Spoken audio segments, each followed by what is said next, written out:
ஒரு அடர்ந்த காடு. அந்த நதிக்கரையில் ஒரு யானை வந்து ரொம்ப சோகமாக உட்காந்து அழுதுகிட்டே இருந்துச்சு.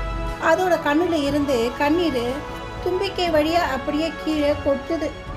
அப்போது அங்கே மெதுவாக ஊர்ந்து வந்த ஆமை, என்ன யானைக்குட்டி, காடே அதிர்ற மாதிரி பிளிர வேண்டிய நீ இப்படி ஒரு ஓரமாக உட்காந்து அழுதுட்டு இருக்க? யானை அழுதுகிட்டே சொல்லிச்சு, ஆமை, அந்த முரட்டு காட்டு எருமை என்னை ரொம்ப பயமுறுத்துது. நான் எப்போ தண்ணி குடிக்க போனாலும் என்னை துரத்துது. எனக்கு ரொம்ப பயமாக இருக்குது.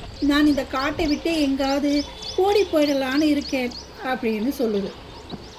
அந்த ஆமை லேசாக சிரிச்சார். யானை, ஒரு நிமிஷம் யோசி. நீ இங்கிருந்து வேற காட்டுக்கு ஓடி போயிடுறேன்னு வச்சுக்கோ.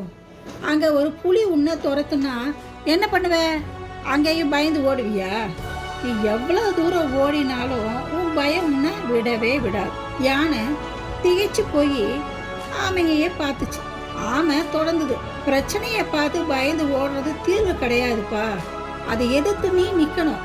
நீ எப்போ பயப்படாமல் அந்த காட்டெருமையை நேருக்கு நேர் பார்க்குறியோ அப்போவே உன்னோட பயம் ஓடிடும். ஆமை சொன்ன வார்த்தை யானை மனசில் ஒரு பெரிய மாற்றத்தையே உருவாக்குச்சு. மெதுவாக எழுந்து நின்றுச்சு. கண்ணீரை தொடச்சிட்டு தன் தும்பிக்கையை வானத்தை பார்த்து உயர்த்தி பிளேர்னு ஒரு கம்பீரமான சத்தம் போட்டுச்சு.